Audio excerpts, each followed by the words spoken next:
यार मेरे ऐसे आचरण तो है नहीं, पता नहीं भगवान ने स्वीकार किया है मुझे कि नहीं। मैं शरणागत तो अपने को कहता हूं, भगवान ने स्वीकार किया है कि नहीं, ये कभी शंका न करें। और हम आपको बताएं, शरणागत वही होता है जिसको पहले भगवान स्वीकार करते हैं। तुम्हारी बाद में बात आती है मन में कि मैं भगवान की शरण में हूं, भगवान ने तुम्हें पहले स्वीकार किया है। हमारी बात मान लो, भगवान ने तुम्हें पहले स्वीकार किया ये जीव मेरा, तो उस जीव के हृदय में आ गया भगवान मेरे, मैं भगवान की शरण में। अरे निश्चिंत हो जा, काहे को जब कह रहे तो अपने निश्चिंत हो जाते, काहे को झगड़ा कर रहे हो। मैं भगवान का हूं, सदा रहूंगा, मुझे इसमें कोई संशय नहीं है। अपनी मूर्खतावश अपने को भगवान से कहीं अलग ना मान ले कि मैं तो शरणागत कहां। ऐसी गलती मत करना। केवल स्वीकृति से भगवत प्राप्ति हो जाएगी। भगवान हृदय की बात को देखते हैं कि ये मेरा हुआ है, बस कि मैं भगवान की शरण में हो गया तो मेरे को काम नहीं सताना चाहिए, मेरे में क्रोध नहीं आना चाहिए। और भगवान के लड़का ही काम है। बहुत तुम्हें हम सुलझी हुई बात कह रहे हैं, इस बात में ना परीक्षा करना कि अगर शरणागत है तुम्हारे अंदर काम नहीं आ सकता, तो आपने अपने हृदय को भगवान को दिया ना, तो भगवान के लड़का है वो आ सकते हैं। अब हमको कोई चिंता की बात नहीं है। उपद्रव करेंगे, तोड़फोड़ करेंगे तो बाप देखेंगे द्वारिकाधीश। तुम निश्चिंत रहो, तुम काहे को चिंता कर रहे हो। पर इसमें नाम नहीं छूटना चाहिए, ये बात पक्की मान लीजिए। भजन नहीं छूटना चाहिए कि भजन छोड़ के हम गंदी बातें कर रहे हैं और बोल रहे कि भगवान ये सब करवा रहे हैं, तो फिर भगवान ने नरक की व्यवस्था भी बनाए। भजन नहीं छोड़ना है, जानबूझ के गलत नहीं करना है। हो जाए तो हमें चिंता भी नहीं करनी, क्योंकि हम भगवान की शरण में हैं। अंदर सोचना चाहिए, अपार भगवान की कृपा मुझे डुबो रही है। सब कुछ खराब होने पर भी हमारे ऊपर भगवान की विशेष कृपा है। ये सोचो, ये सोचना पड़ेगा हमारे ऊपर भगवान की, और इससे भगवत प्राप्ति हो जाती है।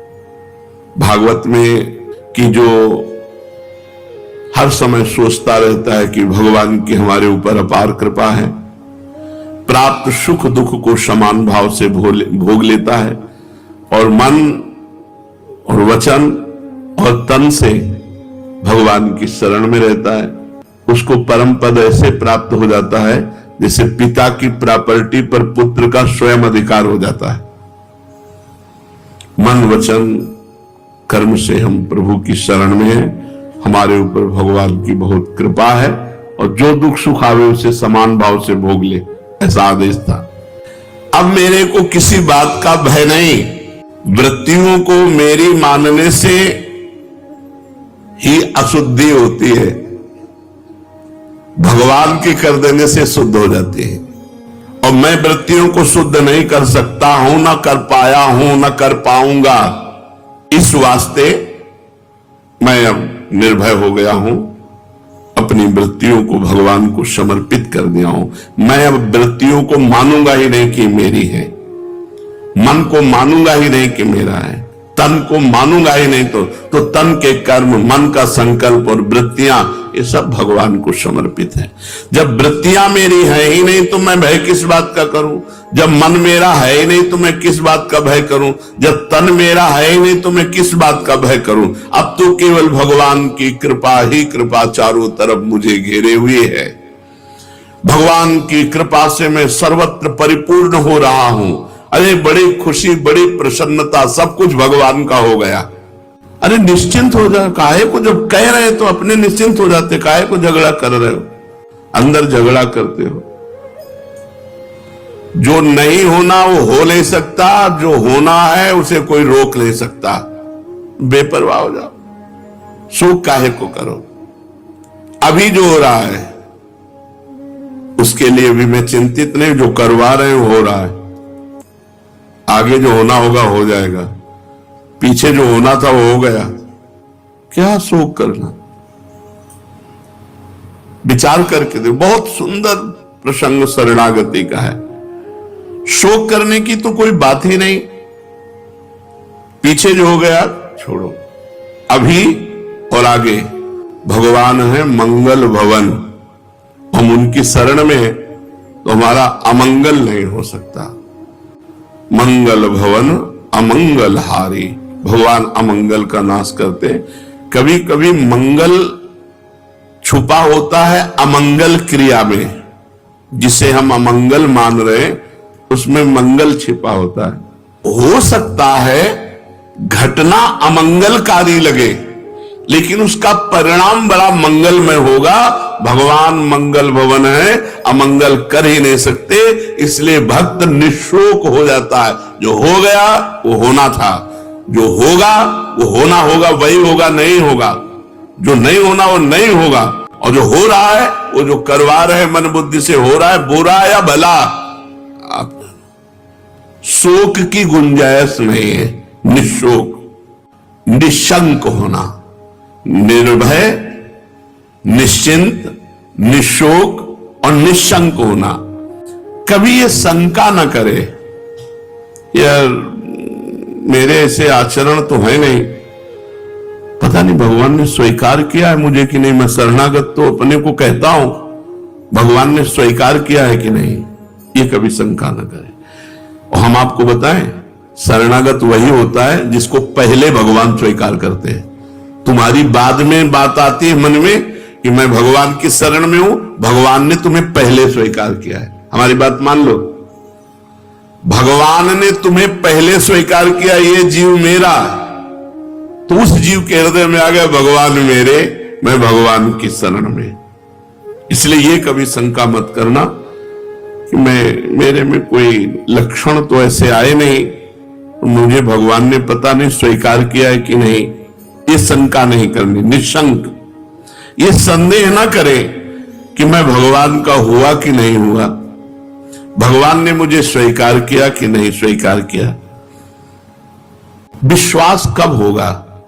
मान लो अगर शंका भी हो गई, भगवान ने कृपा की, भगवान ने स्वीकार किया, तो हमें संत समागम मिल गया, तो अपने लोगों को तो प्रमाण भी मिल गया कि मैं भगवान का हूं, क्योंकि हमें संत समागम मिल रहा है।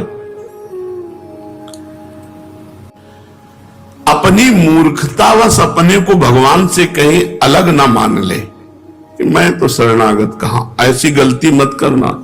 केवल स्वीकृति से भगवत प्राप्ति हो जाएगी, यह हृदय की बात कह रहे हैं। भगवान केवल स्वीकृति को स्वीकार करते हैं। अपने को भगवान से मैं अलग मानूं तो भी नहीं मान सकता, उन्हीं का सब कुछ है, हो सकता नहीं, असंभव। मैं भगवान से अलग हो ही नहीं सकता, असंभव। क्योंकि जो आत्मा जो मैं है वो भगवान ही है, सारा खेल उन्हीं का है। मन बुद्धि अहंकार, पांच तत्व, पंचभूत और तीन ये अपरा प्रकृति, भगवान ने गीता जी में वर्णन, ये स्वयं भगवान बने हुए हैं। हम भगवान से अलग हो ही नहीं सकते। ये सब कुछ भगवत स्वरूप था, है, रहेगा, बस यही स्वीकार कर लेना है, भगवान को समर्पित करना है। भगवान ने कहा है तू मेरा अंश है, तो गंगाजल का एक चम्मच गंगाजल, एक टैंकर गंगाजल, गंगाजल गंगाजल है, तो हम भगवान के अंश, भगवत स्वरूप है, हम भगवान से अलग हो ही नहीं सकते। इस प्रकार ये निश्चित करो कि मैं भगवान का हूं, भगवान मेरे। इस वास्तविक तत्व को स्वीकार कर लो। ये कभी शंका मत करो कि मैं भगवान के शरण में हुआ कि नहीं हुआ, आधा हुआ कि पूरा हुआ। सब कुछ भगवत स्वरूप है, मैं भी भगवत स्वरूप हूं, ये प्रकृति का रचा हुआ शरीर भी भगवत स्वरूप है। ये सब भगवान को पहले से ही समर्पित था, भूल से मैंने अपना मान लिया। इसलिए किंचन मात्र भी शंका की गुंजाइश नहीं। निश्चिंत, निर्भय, निशोक, निशंक, परीक्षा न करना, परीक्षा न करना। भगवान की शरण में होकर ऐसी परीक्षा न करे कि मैं भगवान की शरण में हो गया तो मेरे को काम नहीं सताना चाहिए, मेरे में क्रोध नहीं आना चाहिए। और भगवान के लड़का ही काम है, पुत्र प्रद्युम्न के रूप में। ये भगवत स्वरूप है, सब कोई साधारण थोड़ी है। प्रद्युम्न जी अपने घर आवे लौट करके तो मना करेंगे क्या भगवान श्री कृष्ण? क्यों? भगवान श्री कृष्ण के महल में बोले काम का प्रवेश हो ही नहीं सकता?